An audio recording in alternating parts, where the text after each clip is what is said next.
60년대와 70년대 영국교회 두 거성이 있었습니다. 한 명은 로이드 존스였고 한 명은 존 스토트 목사님이셨습니다.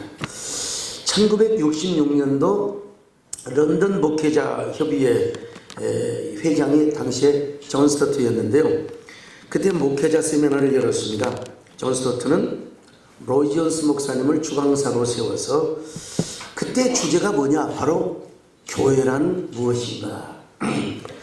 그런데 로이드 존스 목사님께서는 복음주의 교회란 진정한 주님의 몸된 교회란 자유주의 교단과 함께 설교를 하거나 어떤 집회를 같이 해서도 안 된다고 주장을 합니다.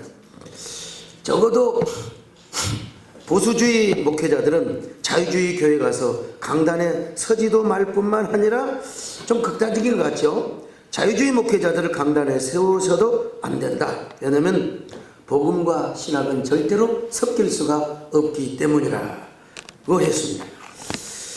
그러자 존 스토트 목사님은 로이드 존스 목사의 강의가 끝난 후 그냥 어지간히 참았으면 좋을 텐데 강단에 올라와서 혹평을 해버리고 말았습니다. 로이드 존스 목사님의 강의는 너무나 독선적이고 비역사적이고 그리고 비성경적이며 비포용적이었다고. 그래서 이제 분위기가 아주 살벌해서 그때부터 존 스토트와 로이드 존스는 교주를 하지 않고 서로 함께 큰 충돌을 하며 영국교회 목회자들이 이제 두 부류로 나뉘어지게 됩니다. 그 이후로 존 스토트 목사님은 젊은이들에게 그리고 지상인들에게 어떻게 복음을 설득력 있게 잘 전할 수 있을 것인가의 방법을 추구했다면 로이드 존스 목사님은 끝까지 신학을 지키고 타협하지 않는 이러한 에글수의 사역을 하게 되었습니다.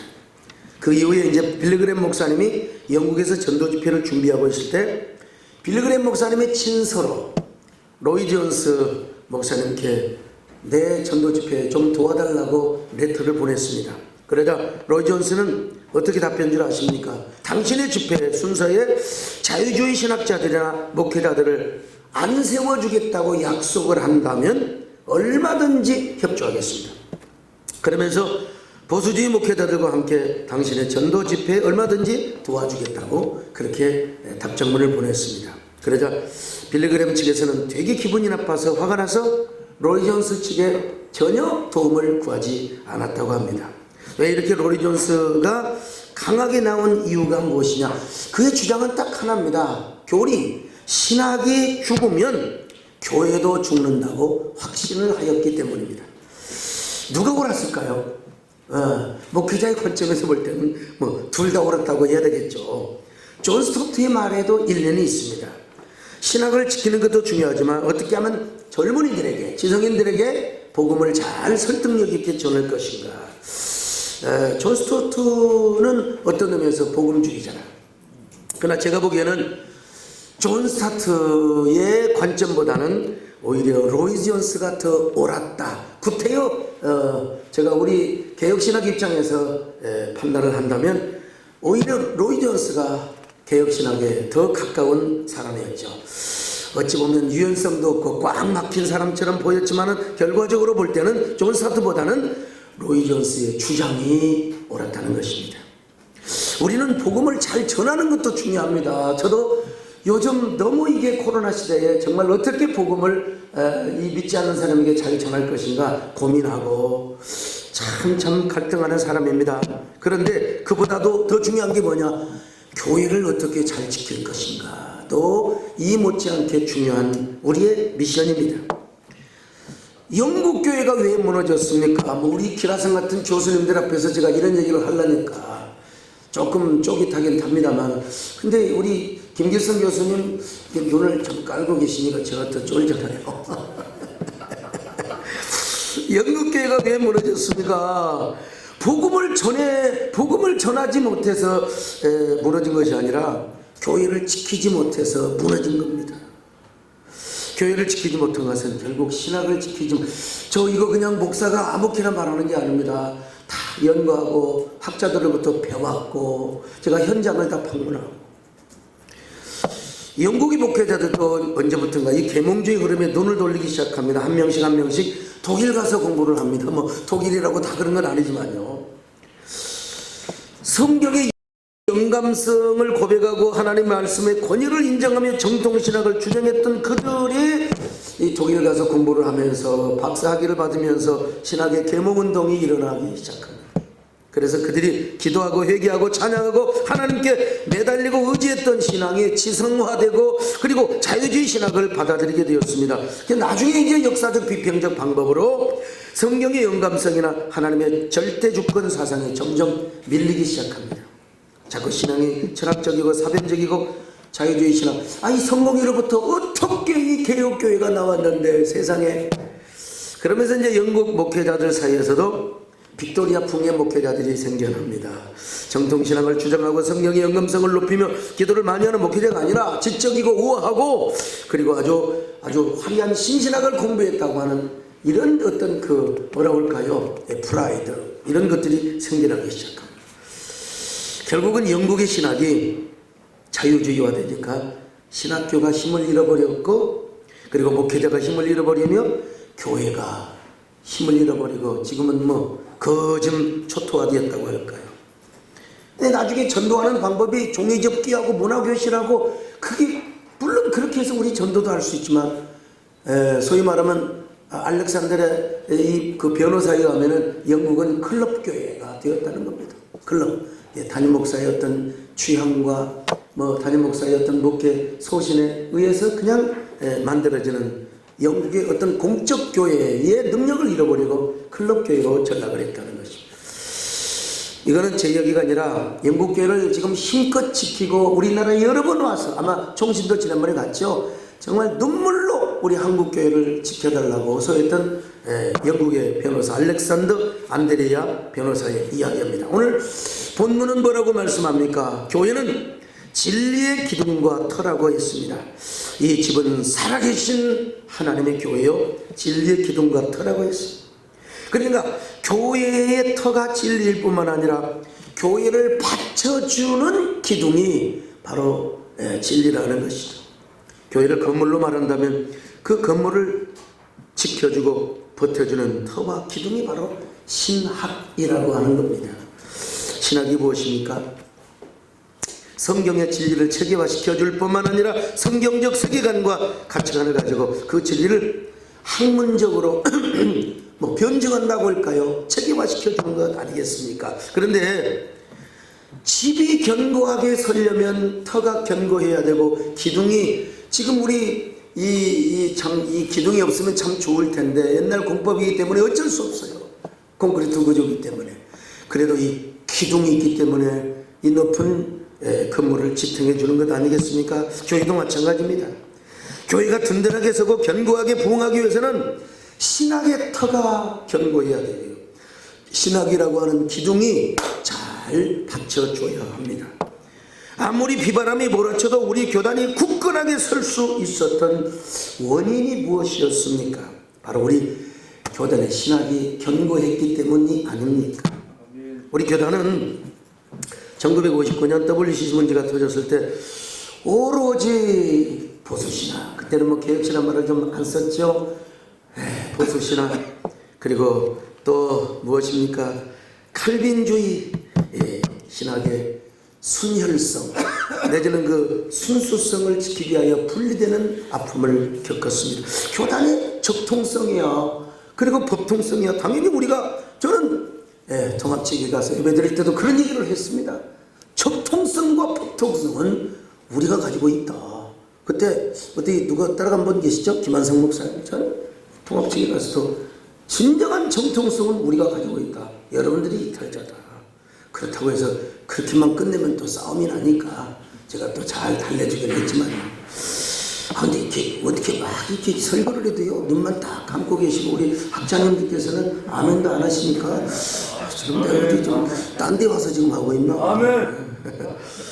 우리 뒤에 계시는 우리 서기영 목사님을 비롯해서 우리 존경하는 정경총회장님, 그 선진들께서 불 한 폭이 나지 않고 나무 한 그루 서지 않는 저 허벌판의 황무지 같은 곳에 가서 맨손으로 우물을 파서 살아가는 성도들을 먹이시고, 그렇게 해서 총회회관을 세우고 우리 총신전을 세우며 세계 최대의 장로 교단으로 부흥하는 눈물겨운 교단사를 기록하는, 거기에는 뭐가 있었느냐? 든든한 우리 교단의 신학이 있었다는 것입니다. 그래서 그때는 교단의 모든 리더들이 바로 박용룡 박사님 같은 이런 이 신학자들을 아주 우상처럼, 아주 이런 말을 쓰면 신주단지처럼 잘 모셨습니다. 거기에 한 중심에 정규 목사님이 계셨고, 나중에 이영수 목사님도 계속해서 신학자들을 존중히 여기며 학교를 잘 섬겼습니다. 한마디로 교단의 정치가 신학을 받들었단 말입니다. 아무리 정치를 하는 분들도 신학의 소중함을 알았습니다. 이처럼 우리 교단이 지탱하고 유지하고 버텼던 그 기둥과 뼈대가 무엇이냐? 바로 개혁신학, 우리의 신학입니다. 신학. 우리 부총회장님은 좀 졸고 계신 것 같지 않나? 아닙니까? 여러분, 요즘 이런 얘기를 많이 합니다. 우리 교수님들 용서하고 들으십시오. 제가 듣는 얘기입니다. 우리 교단이 언제부턴가 개혁주의 신학에서 조금씩 복음주의 성향을 띄어간다. 학교의 교수님들도 그런 성향이 있다. 이런 얘기를 누구한테 많이 들었냐면 우리 정경 총회장님께도 많이 들었습니다. 정경 총회장님들로부터.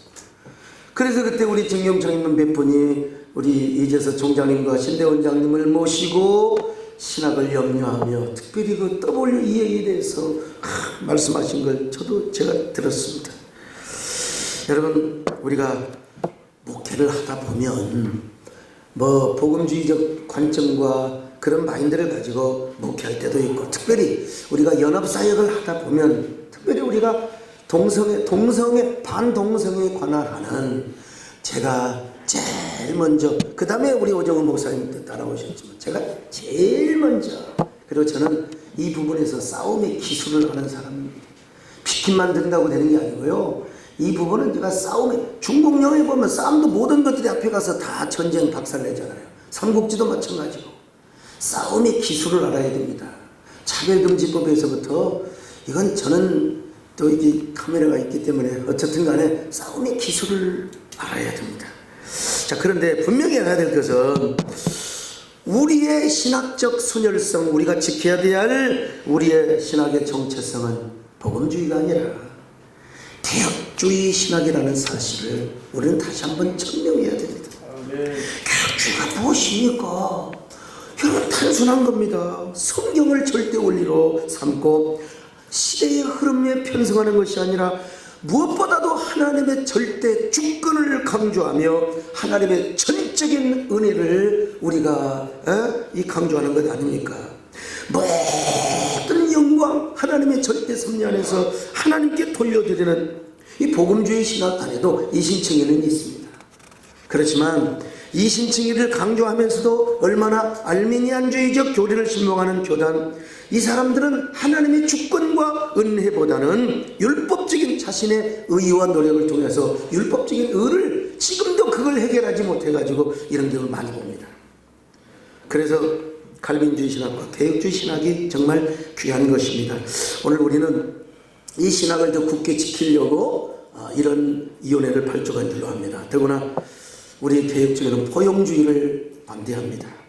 언뜻 보면 포용주의가 얼마나 좋습니까? 저도 종교인 과세를 대처하면서 여러 예배 회복을 하다 보니까 이 타종교 지도자들을 어쩔 수 없이 만나야 될 때가 있습니다. 어쩔 수 없이. 그렇지만 기도하면서 항상 이야기합니다. 구원은 오로지 남의 종교 비판할 일은 없지만, 그러나 나는 생각할 때 오직 구원의 길은 예수 그리스도밖에 없다. 적어도 이 정도는 얘기할 수 있는 사람이 여러분 지도자 자격이 있는 거 아니겠습니까? 우리 교단의 신학의 정체성 선언을 위한 준비대회를 한다고 하니까 혹자는요, 또 이런 비판을 하는 걸 봤어요. 우리 교단의 신학에 무슨 문제가 있어서 신학적 정체성 선언을 이제야 하려고 하느냐 하는 비판을 듣기도 했습니다. 그러나 우리 교단에 조직신학에 문제가 있고 성경신학에 부족해서 그렇지 않다는 사실을 천명하고 싶습니다. 지금요, 퀴어 신학을 비롯해서 얼마나 많은 초현대 신학들이 우리의 정통 신학을 흔들어 대려고 하고 있습니까? 뿐만 아니라 4차 산업혁명을 맞이해서 뭐 AI 문제, 생명윤리 문제 뭐 이런 것들이 얼마나 이슈들이 많습니까? 더더구나 코로나 시대를 맞이해서 아니 코로나보다도 더 센 바이러스가 한국교회를 반달리즘을 가지고 초토화시키려고 그렇게 쓰나미처럼 몰려온다면 우리는 아니 우리가 뭐 개혁신학 우리가 무슨 복음을 몰라서 이 코로나가 닥쳐왔을 때 모든 한국교회 교단과 지도자들이 어찌해야 될지를 몰랐어요. 여러분 저는 부족하지만 뭐 가방끈은 적지만 하나님께서 넥스트 비저너리의 은사를 주셔서 앞이 딱 보여요. 저는 제가 모시던 여러 어른들 그리고 한국교회연합 지도자들을 향하여 우리 한국교회가 선제적 대응을 하는데 이렇게 가야 한다고 외쳤는데 저는 그때 제가 총회장이 아니어서 제 말빨이 먹히지를 않았습니다. 코로나 시대를 맞이해서 예배 문제, 환경 문제, 생태계 문제 등 여러 가지 문제를 신학적으로 규정하고 선언해야 할 때가 어쩌면 좀 늦었다고 봐야 되겠죠. 이것은 조직신학과 성경신학의 바운더리 안에서 현재에 당면하고 있는 문제들뿐만 아니라 미래에 닥칠 모든 일들을 미리서 예측하고 그리고 신학적 선언을 신학적인 규정을 하고 선언을 준비를 해야 될 때입니다. 이 작업은 몇 달 만에 될 일도 아니고 아무리 빨라도 아마 2년 3년 걸리지 않겠습니까? 이걸 제가 총회장으로 섬기고 있을 때 시작을 하게 되어서 정말 감사하게 생각하고요. 우리 존경하는 신현철 목사님 어떻게 이런 발상에 전환을 하였는지 다시 한번 존경의 말씀을 드리고 감사의 말씀을 드립니다. 그리고 우리 존경하는 증영 총회장님들 우리에게 좋은 신학을 물려주셔서 좋은 신학을 전수해 주셔서 이름에도 단 한 번도 무슨 뭐 G12나 무슨 뭐 그걸 뭐라고 합니까? 옛날에 뭐 빈야드, 토론토, 신사도원도 한 번도 심지어는 다락방 기웃거리지도 않아도 개혁신학의 토대 위에서 복음 잘 전하면 얼마든지 교회 부흥하고 얼마든지 힘있는 교회가 될 수 있다는 사실, 특별히 코로나 시대에 이러한 사실을 제가 경험하였습니다. 한 가지 아쉬운 점이 있다면 우리 교단의 신학의 뼈대를 세운 분이 박영용 박사님이십니다. 그 신학을 이어온 분이 바로 또 김길성 박사님이시기도 하고요. 또 저의 은사이신 서철원 박사님이기도 하는데 저는 서철원 박사님께 모든 신학을 다 공부했습니다.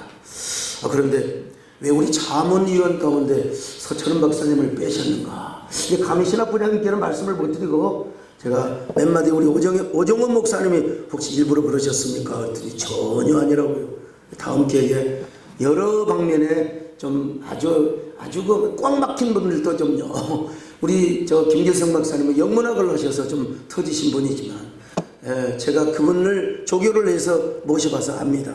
그런 분들도 오셔서 함께 우리 교단의 신학을 세우고 규정하고 선하는데 함께 했으면 좋겠다는 말씀을 조심스럽게 드려봅니다.